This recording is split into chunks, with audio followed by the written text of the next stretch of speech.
Hello दोस्तों, स्वागत है आप लोगों का अपने यूट्यूब परिवार अरुण अकेडमी में। दोस्तों, उत्तर प्रदेश दरोगा भर्ती 2025 के लिए हिंदी बैच यानी कि एसएससी बैच 1.0 के नाम से ये बैच स्टार्ट हो रहा है। आज की क्लास पहली क्लास है दोस्तों, जिसमें वर्णमाला हम लोग पढ़ेंगे। तो अगर चैनल के माध्यम से नहीं जुड़े हैं तो जुड़ जाइए। दोस्तों देखिए, पहले हम लोग डायग्राम को बहुत अच्छी तरह से समझेंगे, जो आप लोग के लिए बहुत ही हेल्पफुल होगा। फिर उसके बाद हम लोग चलेंगे, बहुत ही अच्छी तरह से थ्योरी पढ़ेंगे। देखिए कितनी अच्छी तरह से दोस्तों ये पीपीटी तैयार करके लाया गया है। तो दोस्तों, अगर चैनल के माध्यम से नहीं जुड़े हैं तो जुड़ जाइए। पहले हम लोग पढ़ेंगे क्या, डायग्राम। पहले इसको डायग्राम हम लोग समझेंगे, फिर एक एक करके दोस्तों बहुत ही शानदार शानदार तरीके से हम लोग पढ़ेंगे। तो दोस्तों देखिए, वर्ण के भेद, तो यानी कि वर्ण के भेद कौन से हैं, स्वर और व्यंजन। स्वरों की संख्या पूछे तो 11। दोस्तों बहुत लोग कन्फ्यूजन होते हैं कि स्वरों की संख्या 13 है कि 11 है। तो याद रखिएगा कि जब स्वरों की संख्या पूछे 11 तो 11 ही बताएंगे। अगर कुल संख्या भी पूछे स्वरों की तब पर भी 11 ही बताएंगे, क्योंकि संस्कृत में स्वरों की संख्या 13 होती है। जब संस्कृत शब्द जुड़ा रहेगा दोस्तों तब 13 के पास जाएंगे। तो याद रखिएगा कि कभी भी 13 नहीं मारिएगा, स्वरों की संख्या 11 ही होती है। तो स्वरों की संख्या कितनी है, 11। और कुल स्वरों की संख्या भी पूछेगा तो आप 11 ही बताएंगे। तो दोस्तों अ आ इ ई उ ऊ ऋ ए ऐ ओ औ ये सब क्या, ये सब स्वर हैं। अगर स्वरों की भेद पूछे तो 3 भेद होते हैं। कौन कौन, ह्रस्व स्वर, दीर्घ स्वर, प्लुत स्वर। ये सब दोस्तों ह्रस्व दीर्घ प्लुत सब एक एक करके बहुत ही शानदार शानदार तरीके से हम लोग पढ़ेंगे। मात्राएं पूछेंगे, स्वरों की मात्राएं कितनी होती है, तो 10 मात्राएं होती हैं। जो ये अ वाला होता है दोस्तों, इसकी मात्रा नहीं होती है और बाकी सबकी मात्रा होती है। तो याद रखिएगा मात्राएं कितनी है, 10 मात्राएं होती है। व्यंजन दोस्तों, व्यंजन को 3 याद रखिएगा कि मूल संख्या में कितनी व्यंजन होती हैं, तो 33 होती हैं। और कुल संख्या पूछेगा तो दोस्तों 39 प्लस 1 40 हो गया है। क्योंकि जो ये विशिष्ट व्यंजन है, क्या दोस्तों, जो यह विशिष्ट व्यंजन है, इसको हिंदी निदेशालय के द्वारा सितंबर 2024 में मान्यता दे दी गई है। जो पहले कुल व्यंजनों की संख्या 39 थी, अब कितनी हो गई है, कुल व्यंजनों की संख्या 40। तो व्यंजनों की संख्या पहले आप बताते थे 33, यानी कि मूल संख्या कितनी थी, 33। और जब कुल संख्या पूछती थी तो 39 बताते थे। लेकिन अब कितनी हो गई है, 40, क्योंकि विशिष्ट व्यंजन भी जुड़ गया है। और इसके भेद पूछेगा व्यंजन के, तो स्पर्श व्यंजन, अंतस्थ व्यंजन, ऊष्म व्यंजन। इन्हीं तीनों को मिला हुआ रूप दोस्तों, इन्हीं को मूल व्यंजन कहते हैं, यानी कि मूल संख्या कहते हैं। तो 33 जो होती है, और कुल व्यंजनों की संख्या दोस्तों पूछेगा तो आप 40 बताएंगे।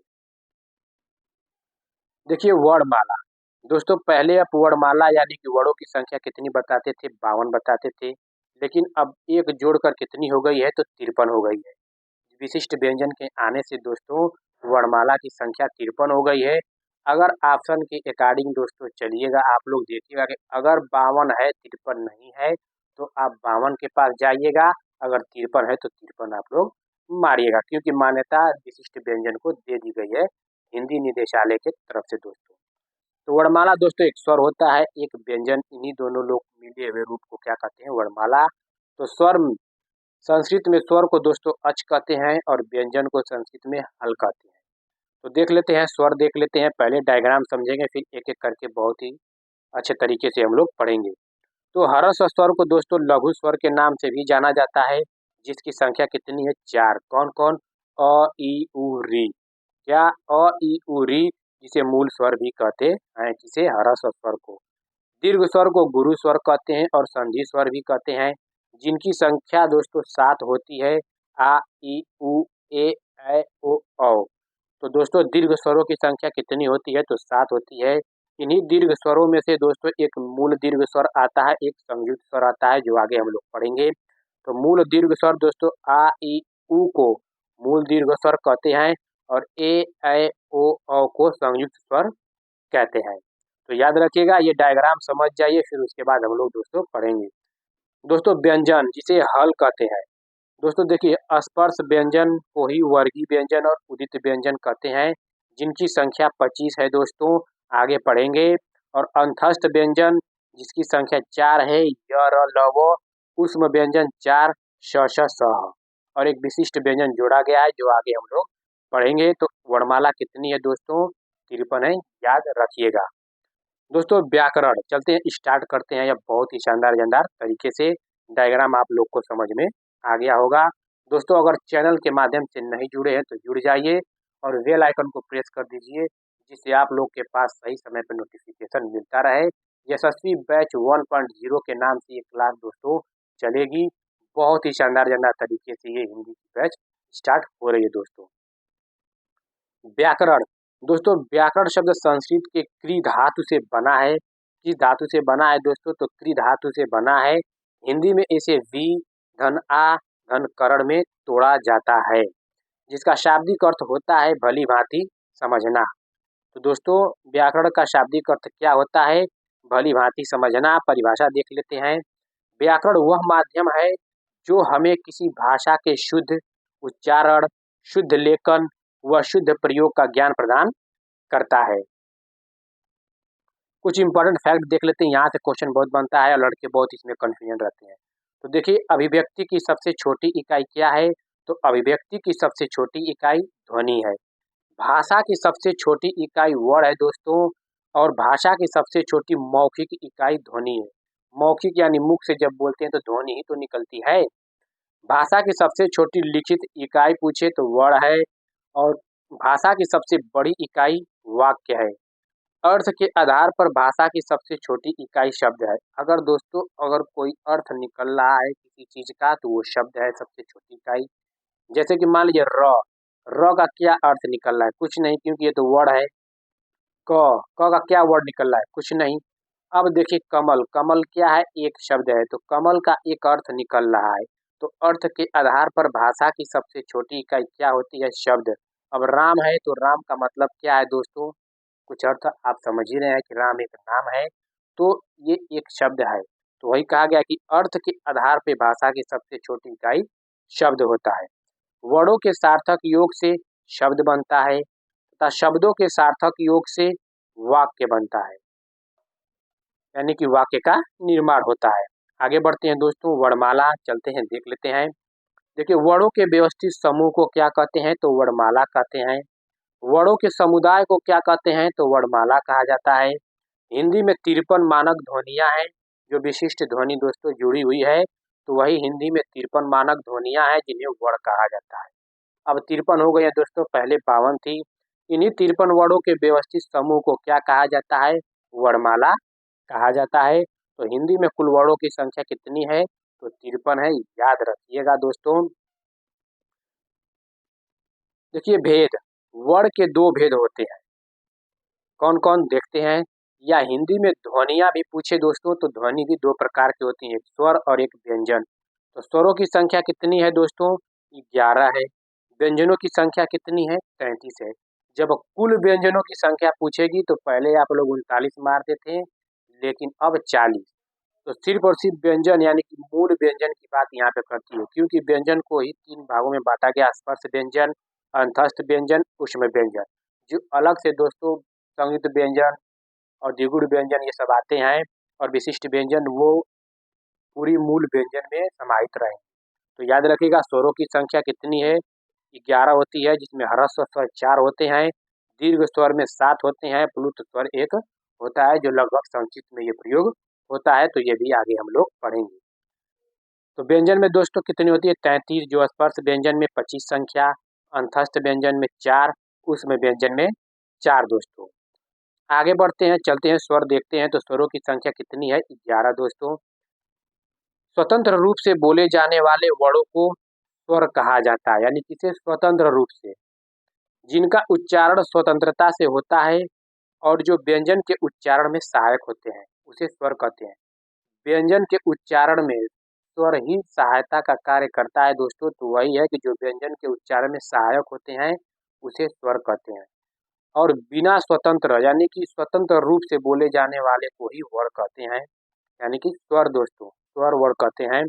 इनकी संख्या कितनी है? 11 है दोस्तों। कौन कौन? अ, आ, ई, उ, ऊ, री, ए, ऐ, ओ, औ। तो स्वरों की संख्या कितनी है? 11 है। याद रखिएगा, गलती से भी 13 मत बताइएगा। मात्राएं कौन होती हैं दोस्तों? यही अ नहीं होती हैं, बाकी मात्राएं होती हैं। इनकी स्वरों की मात्राएं 10 होती हैं, याद रखिएगा। मुख्यतः इनके 3 भेद होते हैं उच्चारण के आधार पे दोस्तों। तो उच्चारण के आधार पे इनके कितने भेद होते हैं? 3 होते हैं, ह्रस्व स्वर, दीर्घ स्वर और प्लुत स्वर। तो ह्रस्व स्वर की संख्या कितनी है? 4। दीर्घ स्वर की संख्या 7 है दोस्तों। चलते हैं एक एक करके देखते हैं। ह्रस्व स्वर, जिन स्वरों के उच्चारण में हमें कम समय लगता है उन्हें ह्रस्व स्वर कहते हैं। क्या दोस्तों? उन्हें ह्रस्व स्वर कहते हैं। इन्हें लघु स्वर, क्या इन्हें लघु स्वर, छोटा स्वर, एक मात्रिक स्वर और मूल स्वर भी कहते हैं। इन्हें ह्रस्व स्वर को। इनकी संख्या कितनी होती है? तो 4 होती है। कौन कौन होती है? अ, ई, उ, री। याद रखिएगा कि ह्रस्व स्वरों की संख्या कितनी होती है? 4 होती है। यानी कि मूल स्वर की संख्या भी पूछ सकता है और लघु स्वर की भी संख्या कितनी होती है? 4 ऐसे क्वेश्चन पूछता है।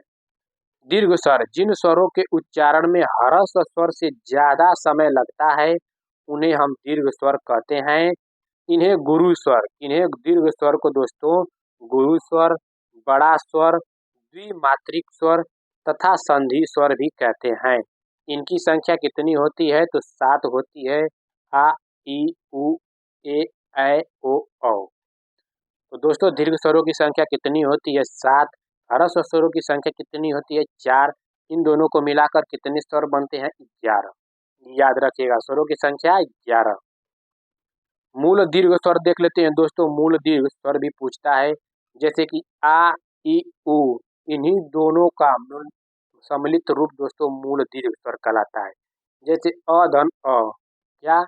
अ धन अ बराबर आ, छोटा ई धन छोटा ई, बड़ा ई, छोटा उ धन छोटा उ, बड़ा उ। तो दोस्तों मूल स्वर, ये मूल दीर्घ स्वर है जो मूल स्वर से मिलकर बने होते हैं। ये छोटा स्वर से दोस्तों, तो इन्हीं को मूल दीर्घ स्वर कहा गया है। तो आ, ई, उ ये सब क्या है? मूल दीर्घ स्वर है। दे देगा निम्न में से कौन सा मूल दीर्घ स्वर नहीं है? तो आ, बड़ा ई, बड़ा उ ये सब दिया रहेगा और एक छोटा स्वर में कोई या संयुक्त स्वर ई, ऐ, ओ में कोई दे देगा। तो याद रखिएगा कि मूल दीर्घ स्वर 3 है। कौन कौन है? आ, ई, उ। प्लुत स्वर, जिन स्वरों के उच्चारण में तिगुना समय लगता है उन्हें हम प्लुत स्वर कहते हैं। क्या प्लुत स्वर कहते हैं? प्लुत स्वर को हम त्रिमात्रिक स्वर भी कहते हैं। तो त्रिमात्रिक स्वर किसे कहते हैं? प्लुत स्वर को। इनका प्रयोग मंत्र जाप या फिर दूर से बुलाने या पुकारने में किया जाता है। इनका प्रयोग हिंदी में न होकर संस्कृत भाषा में ज्यादा होता है। तो दोस्तों जैसे ओ पुकारते हैं, यह क्या है? यही है प्लुत स्वर दोस्तों।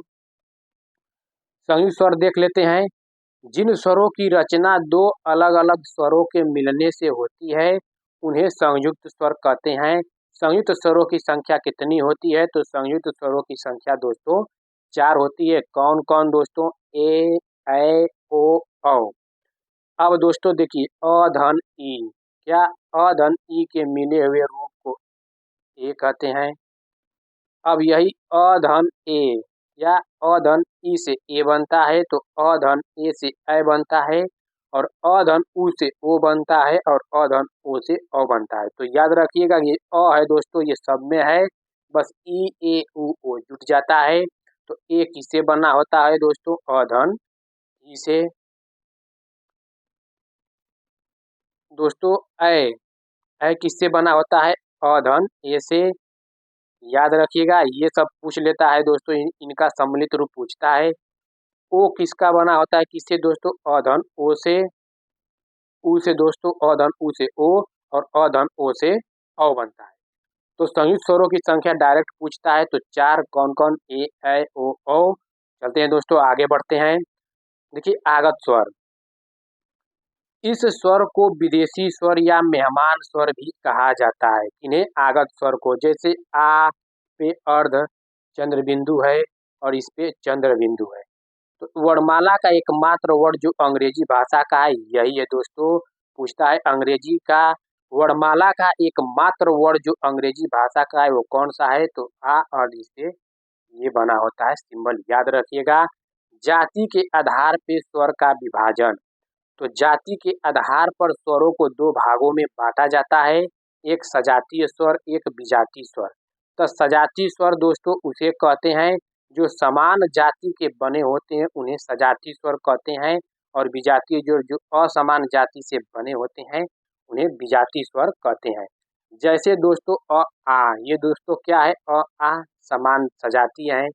ई क्या है, सजाती है। उ क्या है, सजाती है। ए ऐ ओ और री ये सब क्या असमान, अभी जस्ट पढ़े ये दोस्तों। अ धन ई से ए, अ धन ए से ऐ, तो ये सब क्या है, असमान जाति से बने हुए। और अ आ ई उ ये समान जाति।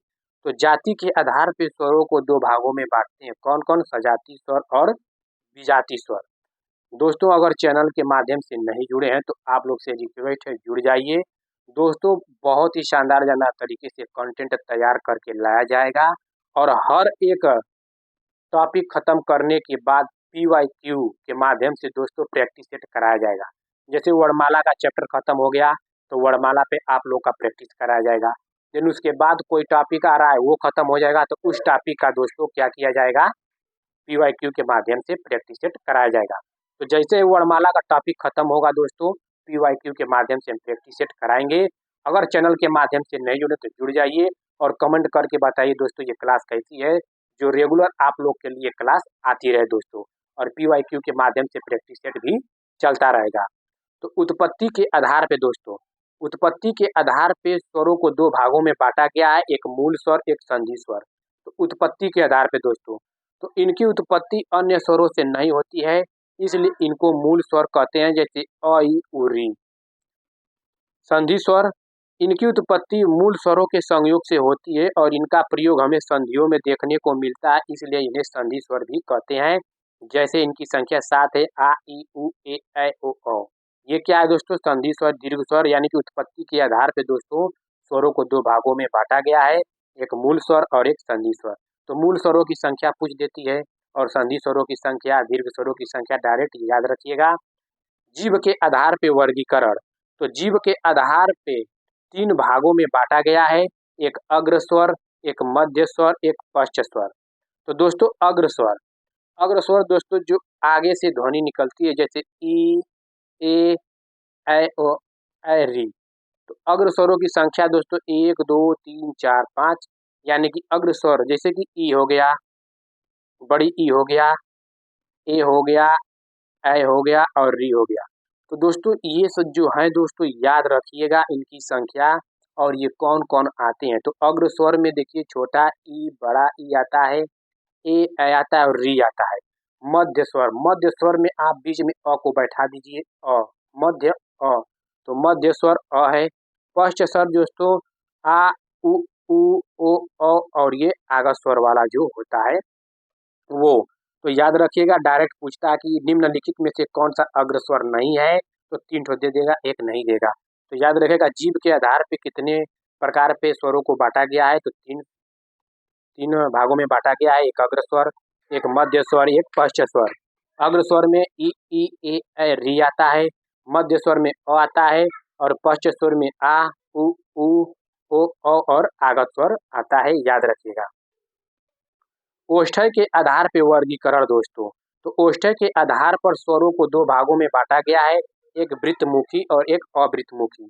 तो वृत्तमुखी दोस्तों ऐसे स्वरों के उच्चारण में ओष्ठ्य गोलाकार होते हैं तो उसे वृत्तमुखी कहते हैं। जैसे में आप ऊ बोल कर देखिए, आपका दोस्तों ओठ क्या हुआ, गोलाकार हो जाएगा, ऊ ओ औ आगा स्वर। और ऐसे स्वर के उच्चारण में ओष्ठ्य गोलाकार नहीं होते हैं, उन्हें अवृत्तमुखी कहते हैं। जैसे जिसमें आप बोल कर देखेंगे दोस्तों आपको पता चल जाएगा कौन ओठ गोलाकार हो रहा है और कौन नहीं। तो जिसमें ओठ गोलाकार होगा वो वृत्तमुखी है, जिसमें नहीं होगा वो अवृत्तमुखी।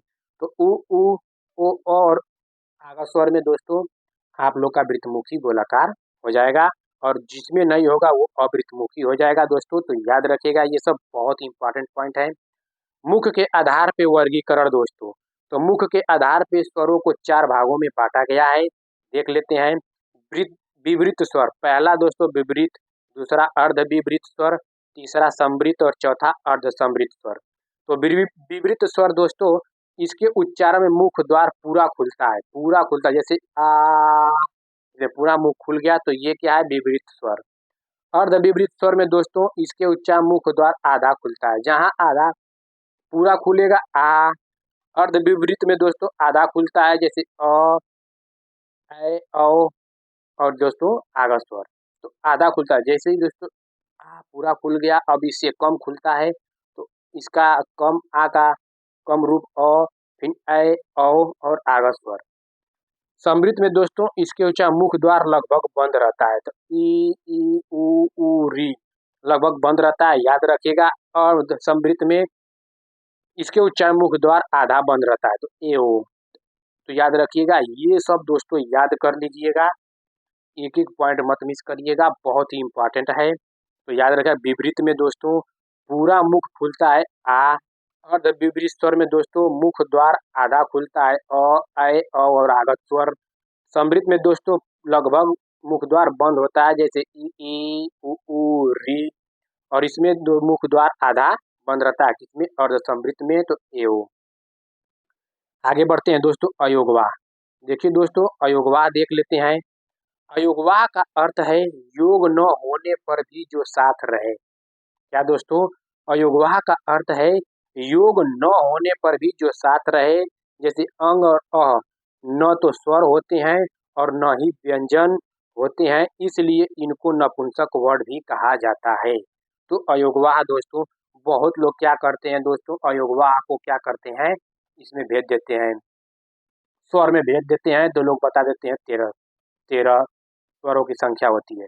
तो याद रखिए, अंग और अ न तो स्वर होते हैं और न ही ये व्यंजन होते हैं, इसलिए इन्हें नपुंसक वर्ण भी कहा जाता है। व्यंजन में भी देख लीजिए, इनका काउंटिंग नहीं है दोस्तों। स्पर्श व्यंजन, स्पर्श व्यंजन के बाद हस्त व्यंजन, उसमें व्यंजन है। फिर संयुक्त व्यंजन है, उद्दीप्त व्यंजन है, एक विशिष्ट व्यंजन आया है। तो अयोगवाह को दोस्तों न स्वर में गिना जाता है न व्यंजन में, याद रखिएगा। इनको किशोरी दास वाजपेयी ने अयोगवाह वर्ड तथा डॉक्टर धीरेन्द्र वर्मा ने नपुंसक वर्ड कहा है। याद रखिएगा दोस्तों, कौन क्या कहा है। देखिए इनकी संख्या कितनी है, 2 है, एक अंग है, एक अ है। अंग को अनुस्वार के नाम से जानते हैं, अ को विसर्ग के नाम से जाना जाता है। इसका उच्चारण ह की तरह होता है। इसका जो विसर्ग अ है दोस्तों, इसका उच्चारण ह की तरह होता है। लेकिन दोस्तों फिर से बता रहे हैं, इसको याद रखिएगा। अयोगवाह को यानी अंग और अ न तो स्वर होते हैं और न ही ये व्यंजन होते हैं, इसीलिए इनको क्या कहा गया है, तो इसीलिए इनको नपुंसक वर्ण कहा गया है।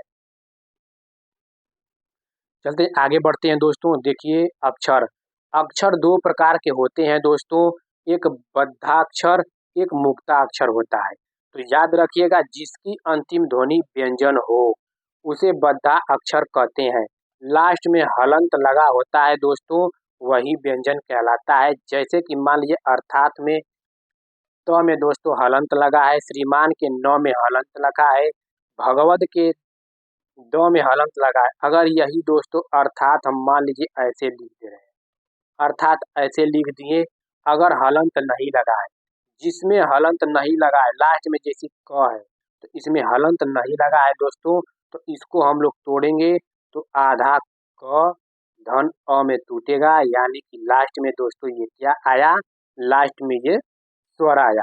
तो पूछा है कि जिसके अंत में, कहा गया जिसके अंत में ध्वनि व्यंजन हो उसे ही बद्धाक्षर कहते हैं।